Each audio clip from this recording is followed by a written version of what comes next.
but what's going to make my unit, or what can I look for to help my unit better than others?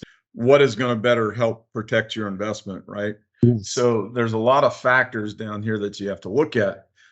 Then this area went through a lot of different development phases over the years. That 1983, the I-75 didn't go past Tampa.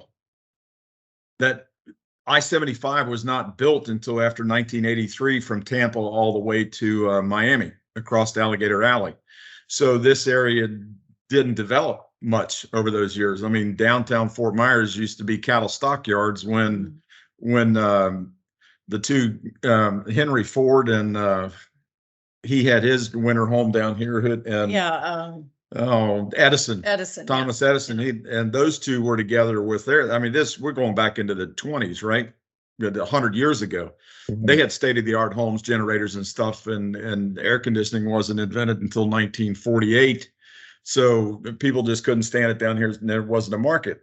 But when you look at the market around here now, there's a lot of condos and a lot of places that were built in 1984, right? A lot of stuff on the beach, like you name it, 1984. Those are getting old. I mean, you take into consideration 1984 to 1924, those properties are getting, or 2024, those properties are getting old, right? So we're going to be looking more for, if you're an investor or you're somebody that wants to protect your investment better, stuff that's built in the 2000s. Yeah. I don't think there was another big building boom until the 1990s.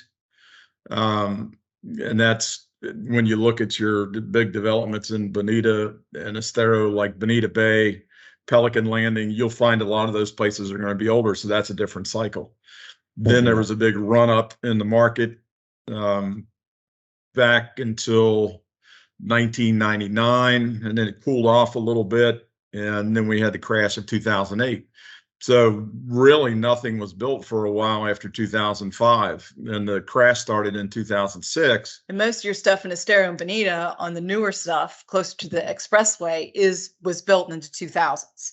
And there's still quite a few communities, single family homes that they're building right now. And then you get into building codes to protect your investment, because after Hurricane Andrew went through South Florida, all of the insurance companies that bellied up, the state wouldn't allow them to write insurance in the state anymore.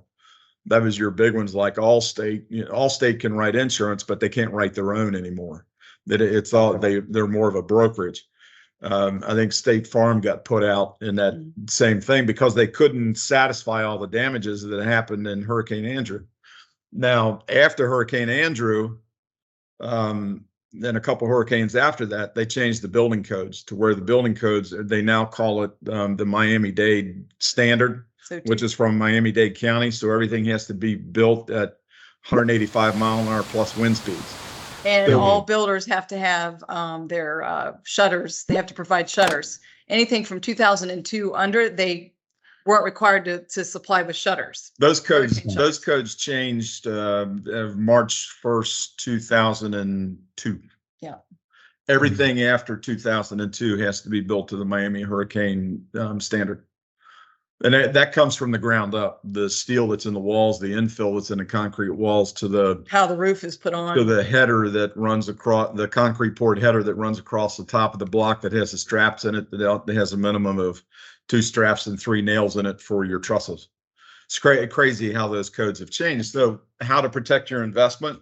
You're buying something that has more residual power, right? It's going to a little more lasting. And I would also say too, number of bedrooms. I know you were looking at just a 2-bedroom. You did. I really think a 2 plus a den or a 3 is the way to go. It's just a better resale value if it is something down the road that you wanted to, or if you wanted to rent it out.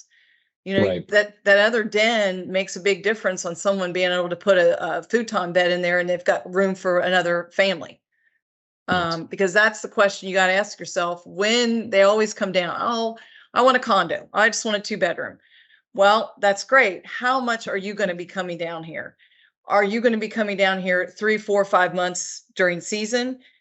Once people, who else is going to use it? Once people know that you're here in the winter, they're like, oh, You got a place in the winter? You got a place in Florida? Oh, well, we You want to got come friends. down. You got more family. So you're going to have a lot of friends and family that are going to want to better come down and use it. You know, and I think having at least a 2 plus a den is a game changer. You got to have that. And Okay. usually you always have a two bath on it. Garages, carports, most snowbirds aren't really too concerned about that. Right. Yes, it would be nice to have a garage, but a garage is going to up your price. Carports, those are nice. A lot of the carports are, I think, look nicer that actually have the tile roofs that go with them that match the actual buildings.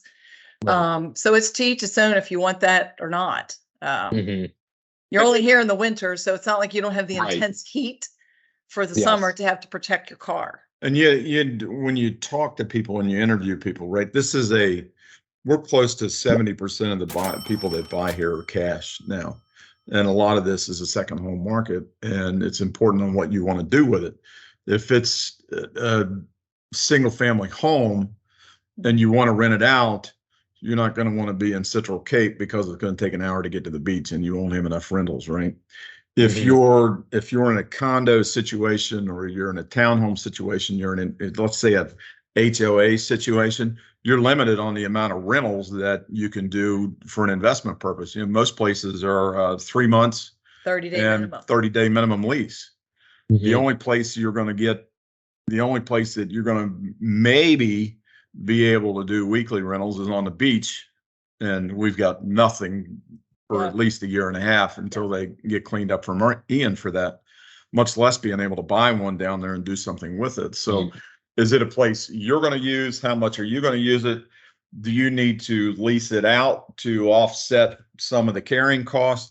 A lot of things come into play when you interview people and talk to people and give that stuff in consideration. And two, with the house, You can't Airbnb No.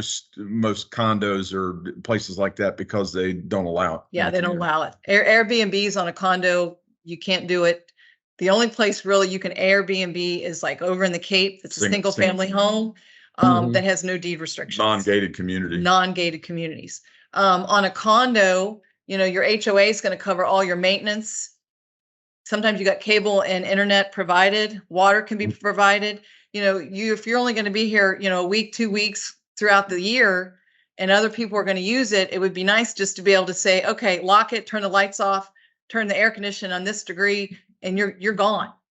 You don't have to mess with shutters. You don't have to mess with anything on it. On a house, you're going to have to do that. You're going to have a home watch company come and check the property. That's something we highly recommend, especially if you're not going to be here, off in the summertime. There's plenty of companies out there that do it. What they do is they come in once or twice a month, depending on what you want. They walk through the house, make sure the air conditioning's on, of course, make sure that's running, make sure there's no water leaks because you're going to turn your water off when you leave. Insurance companies are now starting to require your insurance rates are different. Yes. If you're a snowbird, you're going to pay more in insurance than if you're a person that lives here full time. Right. Crazy stuff. Yeah. Sherry Reeves and Mike, we work with Coldwell Banker, been with them for 12 years. Here, yeah. You can reach us on our cell phone number, 859-512-1613, or Mike's 239-240-9069. It shows up in her phone as Mike. It's why it's hard to know the number. Keep track. But we have our cell phones on us all the time. You can reach us pretty much anytime, and we'll answer any questions anybody has. Awesome.